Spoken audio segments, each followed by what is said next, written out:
What is going on, guys? Welcome to Greggle's TV Daily Rewind, as we go back a week and give you the past 7 days of tech news videos and one single video. Am I even looking in the right spot? Yeah, it's over here. Anyways, I'm recording with the inside display of the Galaxy Z Fold 5, and at least this little part I am. This week was great for tech news. Why? Because we dived into a bunch of stuff from the Galaxy Z Fold 5 versus the OnePlus Open. We talk about some features of the OnePlus Open that the Z Fold 5 will not have. We talk about the S24 Ultra. We talk about the OnePlus Open, like I said, a bunch of stuff about that. And we even do a review, we add that in here, of 60 days later of the Pixel Fold, and so much more, guys. There's more than just that. So watch this week. Hope you enjoy it, and we'll see you in the next one. Our first story is, what are the major changes that are going to be coming to the iPhone 15 Pro Max? We don't talk a lot about the iPhone, but there are some things coming out with it, such as USB-C charging, which is a finality of this. This is great to hear. But what about some of the other things that we're going to see in terms of upgraded features? So here's the list right now that we know so far. So it's going to come with a periscope telephoto camera. That's what's new. One of the new things about that on the new iPhone 15 Pro Max. USB-C charging, like we've mentioned, that is a change from the Lightning charging that they've had. A17 processor, not a new thing there. Well, it is a new processor, but you know, something expected. 35-watt charging, which is faster than Samsung, just saying. Action button, which is going to allow you to use a customized button to do some different things on there. I think when I have that, depending upon where it is, that might be my new back button. We'll see how it rolls on there. Action titanium frame, which is cool. It's going to have a titanium frame all the way around, which might be more scratch likable. It might scratch more, which might be an issue, but we'll see how that rolls. And then 4852 milliamp battery, really big battery. It's getting into Samsung territory with these battery sizes, and a price of $1,299 to start off. So a little bit of increased price on that iPhone 15 Pro Max over last year's version. Continuing on with upgraded phones, what about the OnePlus 12? What are we expecting to see with that on the Android side? Well, so far some of the things we're thinking to see is a better camera system. So you're looking at 50 megapixels across and then 64 megapixel as well. A bigger battery, 5400 milliamp battery. That's a pretty massive battery in a flagship phone. An IP rating, which they haven't had, I don't think, in a while, or if ever. A premium build as well, which is always nice to see. You always want that premium feel to a phone. Qualcomm Snapdragon 8 Gen 3, which would be the best processor on the Android side, at least in terms of performance. 100-watt wired fast charging, which is absolutely insane. I want that on my phones I currently use all the time. And 50-watt wireless charging. Now, as phones mature, especially on the folding side, we're going to start to see some things that we haven't seen in terms of trying to get the cost down on these phones to make them more marketable towards more people. There's a big majority of people out there that probably want to get these phones, but they're turned off by the price. They also might be turned off by the crease or the camera system or this or that, but price, I think, might play an even bigger factor with these phones. So we've been hearing about a Galaxy Fold FE edition coming out for, I think, a year or two now, at least a year. I want to say 2 years. Like, there's been rumors that they're going to release a version of this, and it looks like those rumors are starting to go up again, because the latest information coming from Revegna is that the S23 Fan Edition is set to be released soon, and there are possibilities that the Samsung plans to consistently introduce the FE brand annually. Simultaneously, there are rumors of ongoing testing for the launch of the Galaxy Z FE, which will be a light model after the Fold and Flip 6. So, you know, if you're hoping for a Galaxy Z Fold FE, it sounds like it's going to either launch shortly after or with the Galaxy Z Fold 6. So you're looking about another year away from this. But when that happens, if it happens, again, you're looking at a phone with probably some specs that are similar to the 6, and then some that are just not. And it's in order to get those costs down. So my idea would probably be they'd probably take things from such as like the Galaxy Z Fold 3 or 4 spec-wise, and then some from the Z Fold 6, and kind of mix it all together to create this phone that is I would hope under 1,500 bucks, you'd have to assume. My guess is it'd probably be at about 1,300 bucks. It'd still be kind of expensive, but not as crazy as like the Z Fold 6 will be. So you know what? I'd like to see this happen. I think there's some of you guys out there that want a cheaper folding phone, and that'll be your question. The story has to do with the OnePlus Open Fold phone, and what colors are these going to come in for this mostly worldwide released phone, especially here in America, where we don't get a lot of folding phones. We will be getting this OnePlus Open Fold. So here's the information that's coming out, and it's coming from Max Jamber, who's saying that the OnePlus Open might be the first real globally available competitor to Samsung's newly launched Galaxy Z Fold 5. The new performance beast will be available in two colors, Voyage Black and Emerald Eclipse. So sounds like to me, obviously, a black color and then also a green color. We'll see what they both look like, especially that green color. Might have to go with the black one, but if the green one looks dope, I will definitely grab the green one. I've said it before, I'm really looking forward to this foldable phone. It has a lot of things riding on it, from most likely a few $100 less cheaper price versus the Z Fold 5 and Pixel Fold. Better performance than the Pixel Fold, probably even better performance than the Galaxy Z Fold 5 because it has more RAM. We're looking at a bigger display than the Z Fold 5 and the Pixel Fold, faster charging than both of those phones, potentially better cameras in both of those phones. There's a lot to look forward to. Definitely keep my eye on this one. And again, as more information rolls out with this stuff, I will definitely let you guys know. Our next two stories are about or I guess it's just one story, but the Galaxy S24 Ultra. It's gonna go through a change. It's gonna be different than the S23 Ultra, and I'm hoping that will make you pretty happy, because here's the information. The information is from Ice Universe, who's saying that this is the phone, and it's going to be 79 millimeters width, and some other information. The S24 Ultra is likely to be a flat screen. I'm really looking forward to that.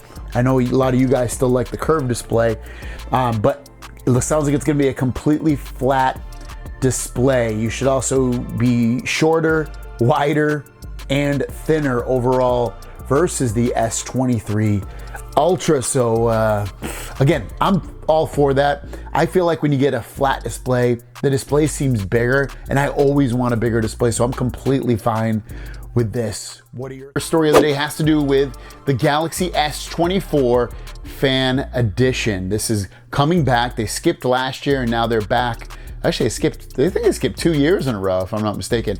So we're up to the Galaxy S24 FE, and the specs are being leaked out. So here's what we're looking forward for this phone, and you can see it's gonna have a 6.4-inch Full HD Plus Dynamic AMOLED 120 hertz display, so 1080p plus display. It's going to have the Qualcomm Snapdragon 8 Gen 1 or the Exynos 2200, depending upon where you live. So, you know, pretty good performance though overall. Should be able to handle almost everything you throw at it. 50 megapixel optical image stabilization main sensor, 8 megapixel, and then 12 megapixel telephoto. Selfie camera will be 10 megapixel. It'll have Android 13.1 and One UI 5.1 out of the box. The battery is pretty good size at 4,500 milliamps with 25 watt charging.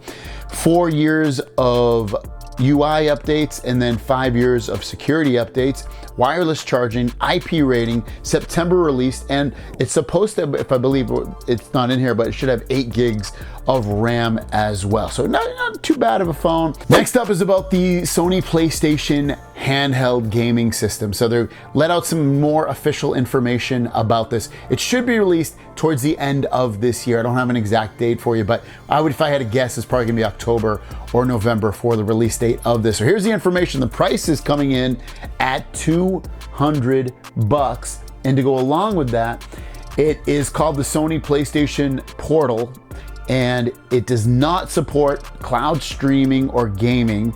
It's built for remote play, so you're gonna need a PlayStation 5 to run the games at your house while you use this. Also, it'll have an 8-inch Full HD LCD display with a 60 hertz panel, dual sense controller built right in. It'll cost $199 like I mentioned, and if you want to use the Bluetooth functionality for a wireless headset, from what I've heard, you're going to have to use a specific one that connects to this device. As of right now, you won't be able to just use whatever device you want. I mean, I'll be honest with you, I've said this before, I feel like it's DOA, dead on arrival. Are we even going to be able to stream games outside of the house? If you can't, that's definitely a negative. Being able to not play games natively on this is going to hurt it. I don't know why they're not allowing cloud play on this so that you can play games from anywhere you have an internet connection and don't need a PlayStation 5. I know there's a lot of things about this that don't make me hopeful for this. But it looks cool. It definitely looks like a nice system, but it's just, I do not have super high hopes for this. What do you guys think? Last story of the day is all about the Galaxy S24 Ultra and a feature it's going to have that's going to blow away a lot of phones, if not be the brightest display of any phone released in just a few months. So here's the information. This tweet came out saying that exclusive Galaxy S24 Ultra could be coming as a unibezel device. Will support 2200 nits at full brightness, but then Ice Universe replied to him and said, not 2200 nits, the brightness is higher than this. So very interesting to see that Samsung's going to be pushing the envelope again on the brightness of their flagship phone, and I love to see this because I always love a really bright display, especially outdoors. Sometimes, the brighter these get, the more easy it's going to be able to see these displays. So first story is about the OnePlus Fold Open, or OnePlus Open Fold, whatever you want to call it, or OnePlus Open. It's a folding phone from OnePlus. It was supposed to be launched at the end of this month. Now it's talking to be launched at the end of September, and then most likely released sometime in October. And there's some new renders coming out, some more updated renders. And we've seen, this is our third set of renders that we're seeing for this phone since they've changed. And it's coming from the same person. It's got a very reliable track record known as OnLeaks. And he's saying that today I'm back with updated renders, which has been based on the pre-production unit pictures. Therefore, this is the best and most comprehensive look at OnePlus's first foldable phone. And I'll be honest with you, since the change of last week's renders, this one hasn't really changed much, at least from what I can see. In a general sense, from the original ones, the big changes are there's been changes in the aspect ratio, so it's going to look it'll be a little bit more in aspect ratio like the Pixel Fold versus the Z Fold 5. So if you hate the Pixel Fold, it's going to be more like that. But I don't think if you look at what we can see, it doesn't look completely like that. It almost looks like a normal phone on the outside. The frame design now has a rounded profile on the hinge side, and it adds style and ergonomic functionality. And also, the OnePlus Open has a flat outer frame. Speakers have been adjusted for better audio by shifting the top and bottom speaker positions. Camera module update and new sensor. So the cameras now have a new sensor, which is a time of flight or LiDAR sensor is located beneath the H branding. Shifting the selfie camera, it's been shifted all the way over now. Other design highlights are they have brought back the alert slider and power button with a fingerprint sensor is now there. 6.3 inch outside display, 7.8 inch inside display, 120 hertz on both, 16 gigs of RAM inside, 256 gigs of storage, 67 watt fast charging, and a 4800 milliamp battery. It just looks like a bad phone, in a good way, obviously. I don't mean a bad phone, but like a bad phone, a bad awesome phone. So very excited about this still. Again, the renders don't look that much different from the last renders we've seen. I'll wholeheartedly admit, if you notice something different from what they look like versus now, let me know. But yeah, it's still, to me, it looks like iPhone designed it, which isn't a bad thing. It looks like if iPhone came out with a folding phone, this is what I feel like it would look like. What do you think it looks like? Let me know in the comments down below. We've got people that love and hate the folding phones and the flip phones, but what about rollable phones? We've been talking about these phones for years now. When are these due to come out? Well, the latest information is that they're due to come out pretty freaking soon. So this information coming from Ravegnas, who's saying Samsung plans to start mass producing rollable smartphones in 2025 with improved under-panel camera equipped with zero bezel. Their rollable flex phone. I don't know, we'll see how this rolls out. No pun intended, like how it comes out and how it is as a phone. Is it going to be too slow when it rolls out or unwinds? That's all to be considered. Is it going to be a great phone overall? I would assume they're probably going to dumb down the camera and some of those things like they do on the folding phones currently. I would assume the first couple iterations of this are going to be very expensive. But we'll see. 2025 is only 2 years away at this point. And our last story of the day is Samsung is coming out with a special edition Galaxy Z Fold 5. They're coming out with the Tom Brown edition. This is official. They've put a tweet out saying that you can take a seat at the Tom Brown table for a celebration of new experience in design and innovation. Tom Brown, and they show Galaxy Z Fold 5 opening up. And if you don't remember what the Tom Brown editions somewhat look like, this is somewhat what they look like. It's usually a whole package where you get a charger, a case, earbuds, a watch straps, cases, the phone. All of it is decked out in Tom Brown colors and things like that. So this should be coming out very, very soon. I probably won't pick it up, but today's video is all about the long-term review of the Pixel Fold. This will be my news video for today. Because it's such a slow news day. So Pixel Fold, I wanted to give you my 60-day review. I've had this for about 2 months now, and it's high time that I start telling you how I feel about it at this point. It's still my main phone, but since this phone has come out, the Galaxy Z Fold 5, oh, I almost dropped it, has also come out. And that phone, the Z Fold 5, has changed my mind on a couple of things with the Pixel Fold.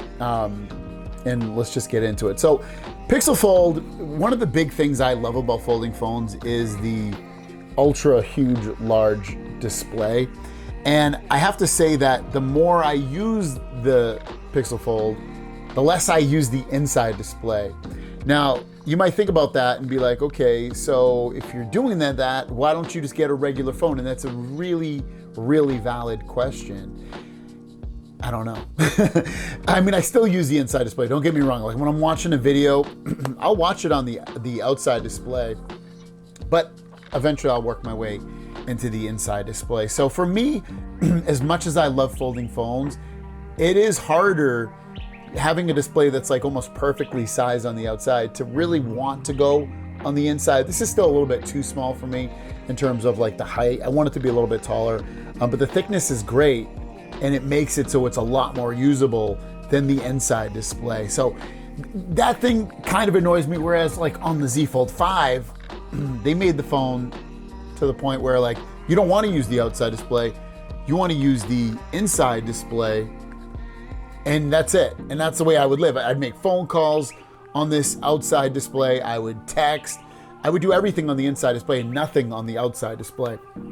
So that was like a major thing for me.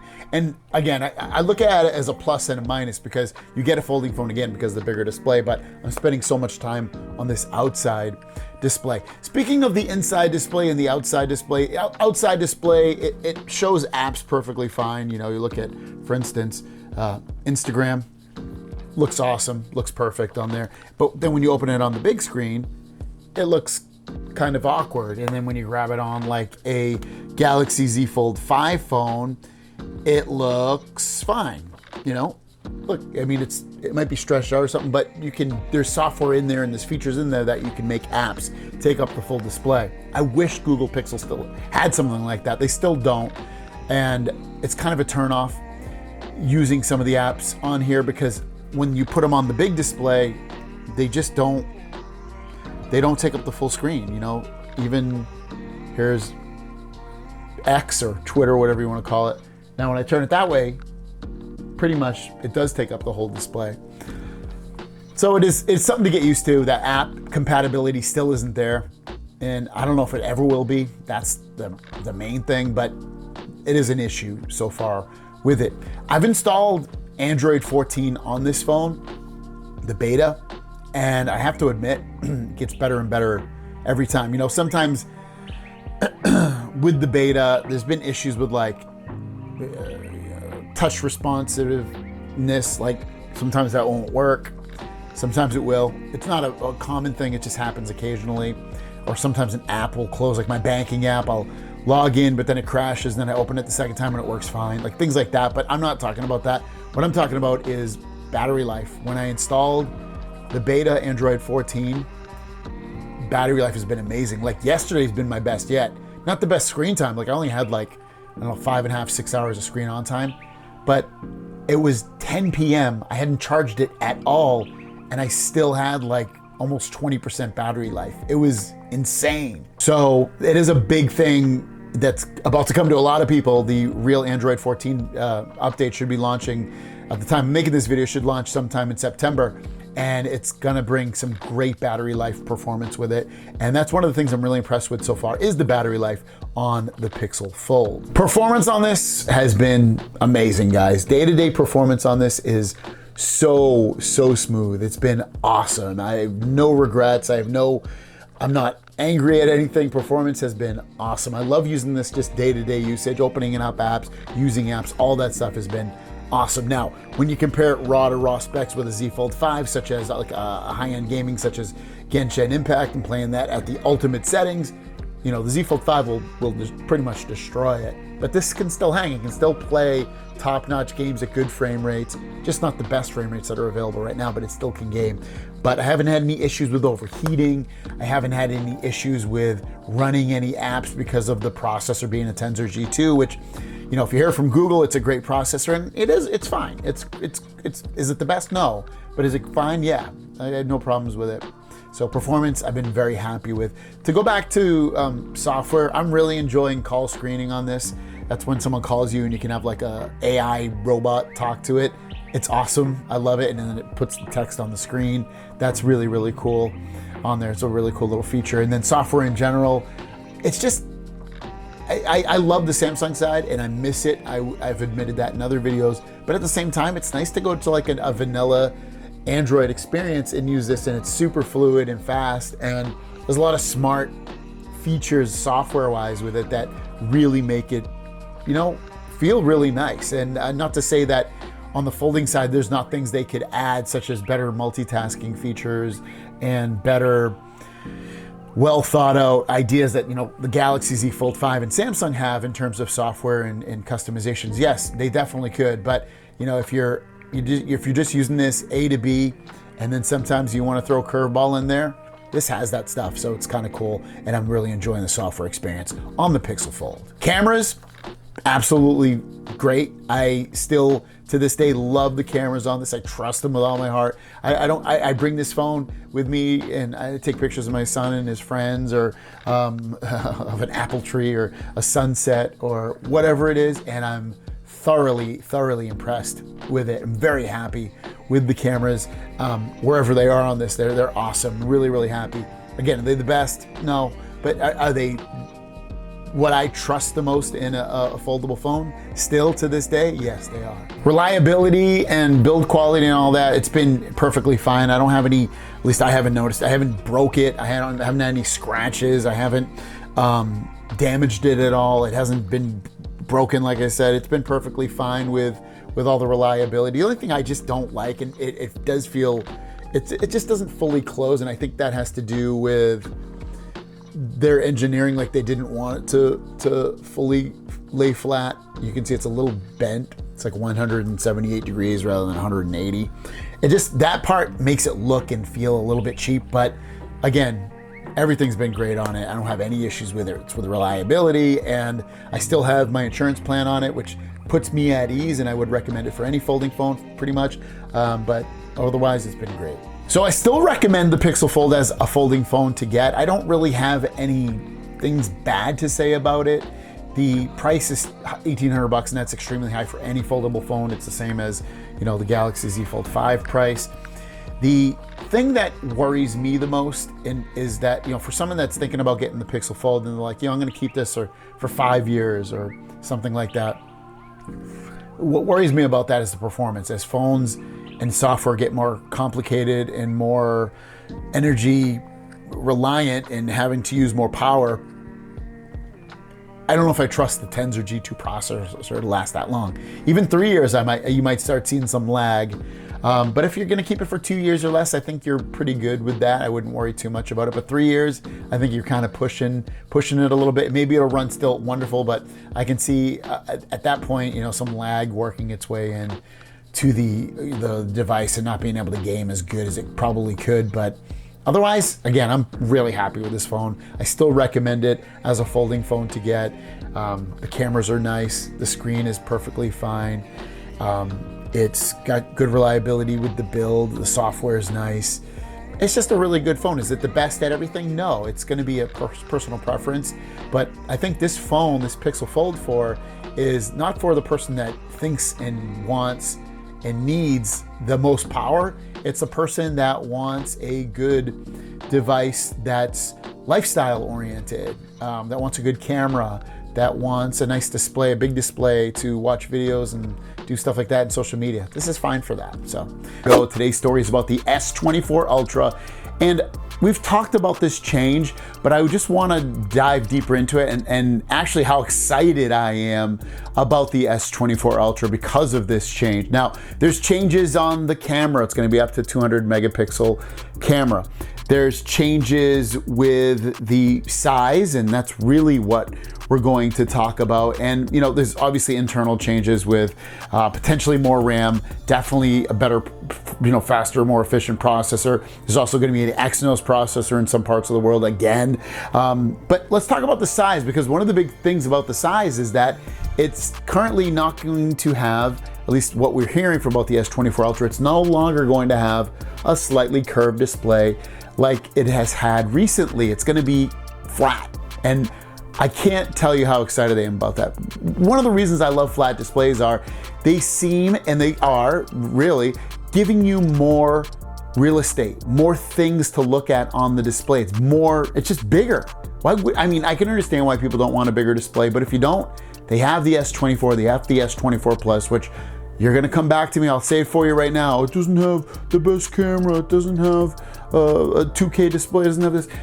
Okay, but at the other end of it, you can add grips on the back of your phone to make it easier to hold, no matter what size it is. I have one on my folding phones, and it makes it much easier putting a grip on the back there. So why am I excited about that? Let's get to that. Well, here's what it's gonna look like. These are renders created by Ice Universe, and as you can see, it doesn't look any different than what I'm just held up in my hand with the S23 Ultra.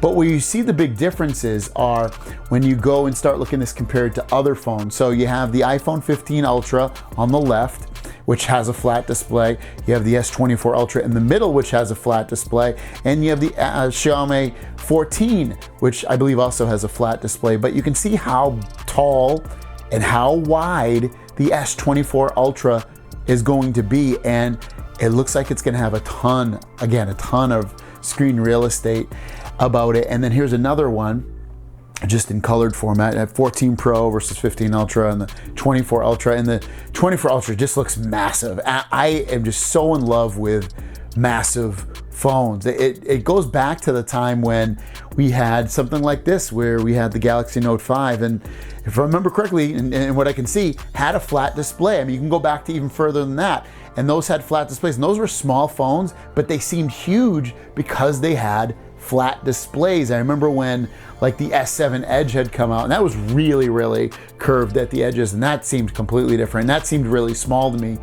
And this brings me back. These flat displays are totally bringing me back to, what was it, God, 10 years ago, basically, at this point, almost, I guess more, almost, when we had these kind of phones and they had flat displays and they seemed large and they gave you more screen real estate. And I love it. I'm like so looking forward to this phone. The consensus on the Twitter tubes, or the X, whatever you want to call it, is a lot of people are upset about it. I am so looking forward to it. Obviously, if I was getting the Exynos 2400, I wouldn't be really looking forward to it, but there's a lot of countries such as America and other parts of the world as well that'll still get the Snapdragon 8 Gen 3. And major reason I'm looking forward to this phone, though, again, is that flat, huge, I think it's like 6.8 display. I'm so looking forward to it. Let me know your... Today's a really short news day. It's actually gonna be a tip and trick for you, as you can probably see from the headline, on how to back up your Samsung Galaxy Z Fold 5. Now, this works with any Samsung phone, so it's really not anything different. But I did wanna show you, because I know there's some new people that have come over from the Galaxy Z Fold 5 side, or I should say from the iPhone or some other Android phone, and they're not sure how to do this, or maybe they already have it on and they just wanna verify, so I'm gonna walk you through that. Also, it's a short day because today is AEW's All In pay-per-view. I can't wait for it. It's their biggest, I love wrestling, and it's the biggest show ever for them. And I think they said wrestling show in general. So check it out. It starts in like just a little bit here. So, okay. So what you want to do is really easy. We're going to swipe down from the top, and we're going to go into settings by hitting the gear. Where is my little gear? There it is, top right. Once you're in there, you want to go down, and you want to go down until you see backup. So you'll see accounts and backup. Tap on that. Now that you're here, you're going to see Samsung Cloud and Google Drive. Now you can back up to both. Samsung Drive, from Samsung Cloud, I should say, from what I can tell, does back up more information on what you would personally want. So I would go with Samsung Cloud without a doubt, at least for what I'm going to show you. So tap on backup data. If this isn't set up for you, it's going to ask you to log in and create a Samsung account. Create a Samsung account if you don't already have one. Otherwise, just log in with the one you have. Once you do, you're going to see all these things that I have. So Samsung backup data is going to back up your call logs. That's, you know, who you called and received calls from. Messages, your text messages and all that stuff. Your contacts, which is probably saved on Google as well, but whatever, it's fine. Calendar, your calendar entries. Clock, so all your alarms and things like that.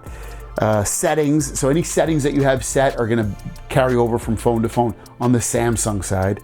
Home screen, so this is a big one. So if you're going from Samsung phone to Samsung phone, it's going to bring over the same exact home screen setup that you had on the other phones to the new phones. This is a big time saver. I love this. I wish other Android phones had it. Some kind of do, but when you cross-pollinate and you're going from, like, say, a Pixel phone to one of these phones, like a Galaxy phone, it doesn't carry over. I know if you use a third-party launcher, a lot of the times you can do that, but if you're just using stock launchers, it unfortunately, at least from what I know, it doesn't pull over. And then you can turn it on, and at the bottom you can hit backup now and it'll back it up. It should back it up every so often anyway, periodically, multiple times a day or every time a day. So you can also hit more information and look at what it backs up even in more detail. But it's very, very helpful. And you can even back up, the other thing I should say, if you want to restore your data, you'll see it right below under Samsung Cloud, restore data. You can tap on restore data and it will restore from any phone that or device that you've had recently. And you can tap on that. All that stuff's backed up into the cloud. That way, if you say that you traded in your phone too quick, that phone should be backed up to Samsung Cloud, hopefully, and you can restore it really easy here just by going to restore data, clicking on the device that you want. Let's just say I want this one. And then it'll bring all that stuff. You hit restore and it'll do it for you. So very big, helpful time saver. Hopefully that helped you if you didn't know. Your question of the day is, how do you back up your phone? Let us know in the comments down below. Have a great day and we'll see you down the road. Peace.